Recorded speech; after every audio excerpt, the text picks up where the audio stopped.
नमस्कार मित्रांनो, मनीमेव मराठी या आर्थिक जागरूकताविषयक चॅनलमध्ये आपण सर्वांचे पुन्हा एकदा स्वागत आहे. मित्रांनो, अत्यंत महत्त्वाचा विषय तुम्हाला माहिती आहे का की सिम कार्ड क्लोनिंग तुम्हाला मोठ्या सायबर फसवणुकीला बळी पडू शकते. आजच्या मनीमेव मराठीच्या माहितीपूर्ण एपिसोडमध्ये आपण सिम स्वॅपिंगच्या धोकादायक जगात डोकावणार आहोत.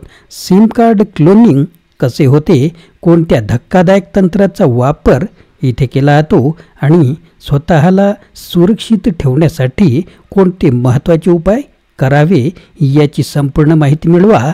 हॅकर्सपासून तुमची महत्त्वाची माहिती आणि आर्थिक व्यवहार कसे वाचवायचे हे शिकून घ्या. जागरूक रहा, फसवणूक टाळा आणि काही मिनिटात सायबर सुरक्षेचा तज्ज्ञ बना. या धोकादायक फसवणुकीबद्दल तुमच्या मित्रांना सुद्धा सतर्क करा. हा व्हिडिओ चुकू नका, प्ले करा, तुमचे विचार शेअर करा आणि तुमचे डिजिटल जीवन सुरक्षित करा. मित्रांनो, आपण जर चॅनलवर नवीन असाल तर चॅनलला सबस्क्राईब करायला विसरू नका. सुरुवात करूया आजच्या महत्त्वाच्या विषयाला. आजचा आपला विषय आहे सिम कार्ड क्लोनिंगद्वारे फसवणूक कशी केली जाते.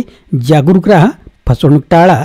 सध्या डिजिटल क्रांतीमुळे आपल्या आर्थिक व्यवहारांची सहजता वाढत चालली आहे, मात्र यासोबतच सायबर गुन्ह्यांमध्ये सुद्धा वाढ होताना दिसते. सिम कार्ड क्लोनिंग आणि सिम स्वॅपिंग हे आर्थिक फसवणुकीसाठी मोठ्या प्रमाणावर वापरली जाणारी प्रकार आहेत.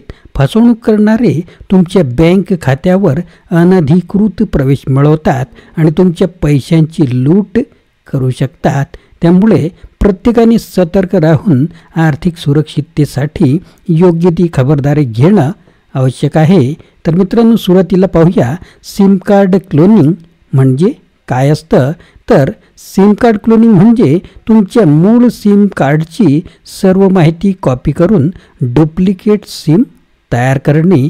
यामुळे तुमच्या मूळ सिम कार्डाशी संबंधित सर्व सेवा फसवणूक करणाऱ्याच्या हातात जातात आणि तुम्हाला याचा पत्तासुद्धा लागत नाही. सिम कार्ड क्लोनिंग कशी केली जाते ती प्रोसेस आता पहा. फसवणूक करणारे अत्याधुनिक तंत्रज्ञानाचा वापर करून तुमच्या सिम कार्डचा डेटा चोरतात. हे प्रामुख्याने कोणत्या स्टेप घेतात ते पहा. तर पहिली स्टेप RFID स्कॅनिंग आणि सिग्नल स्निफिंग म्हणजे काय. हॅकर्स तुमच्या सिम कार्डवरील IMSI म्हणजेच इंटरनॅशनल मोबाईल सबस्क्रायबर आयडेंटिटी आणि की कॉपी करण्यासाठी स्पेशल डिव्हाइस वापरतात. या तंत्राने ते डुप्लिकेट सिम तयार करून तुमच्या मोबाईल सेवांवर ताबा मिळवतात. मित्रांनो, IMSI लक्षात ठेवा. तर दुसरा प्रकार कोणता आहे, फिशिंग आणि सोशल इंजिनिअरिंग. हॅकर्स तुम्हाला जो तुमचा फोन आहे किंवा ईमेलद्वारे भुलवून तुमची महत्त्वाची माहिती मिळवतात. उदाहरणार्थ, ते तुम्हाला मोबाईल अपग्रेड, 3G और 4G अपडेट किंवा आकर्षक सवलतीच्या नावाखाली माहिती विचारतात. तिसरा प्रकार मालवेअर आणि ट्रोजन अटॅक.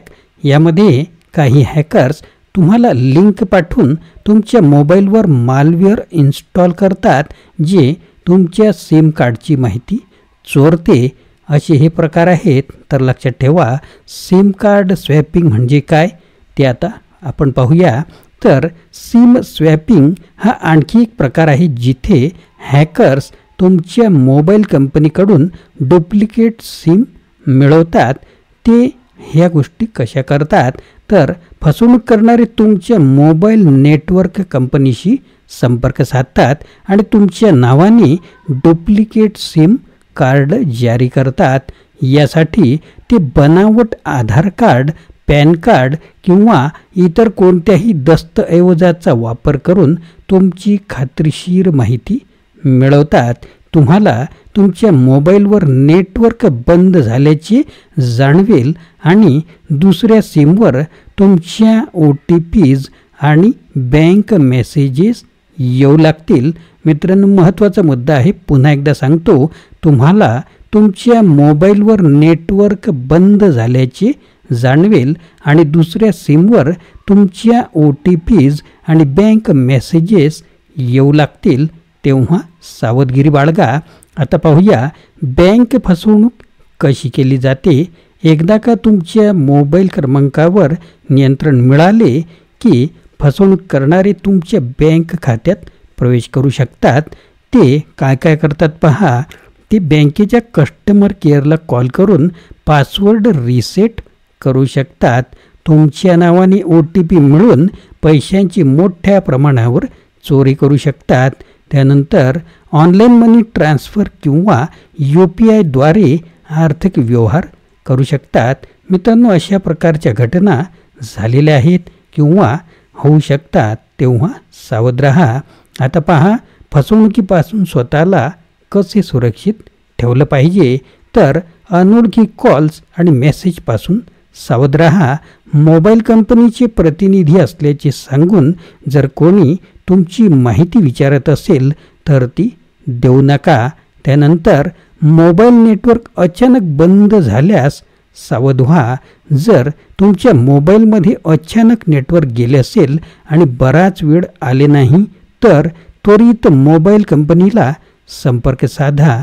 त्यानंतर OTP आणि बँक माहिती कुणालाही शेअर करू नका. OTP, बँक डिटेल्स किंवा UPI पिन कोणालाही सांगू नका, अगदी तुमच्या ओळखीच्या व्यक्तींनासुद्धा नाही. तर सिम कार्डवर पिन लॉक सेट करा. आपल्या सिम कार्डवर सिम पिन लॉक सक्रिय करा. मित्रांनो, हा मुद्दासुद्धा महत्त्वाचा आहे. आपल्या सिम कार्डवर सिम पिन लॉक सक्रिय करा, जेणेकरून तुमची माहिती सुरक्षित राहील. नंतरचा मुद्दा, महत्त्वाची माहिती फक्त अधिकृत ॲप्सवर टाका. मोबाईल अपग्रेड किंवा ऑफरबद्दल मेसेज आल्यास थेट मोबाईल कंपनीच्या अधिकृत वेबसाईटवरूनच खात्री करून घ्या. बँकेकडून संशयास्पद व्यवहारांसाठी अलर्ट सेट करा. बँक व्यवहारांची SMS अलर्ट आणि ईमेल नोटिफिकेशन सक्रिय ठेवा. मोबाईल कंपन्यांशी थेट संपर्क ठेवा. जर तुम्हाला संशयास्पद मेसेज किंवा कॉल आला तर त्वरित मोबाईल नेटवर्क कंपनीच्या ग्राहक सेवा केंद्राशी संपर्क साधा.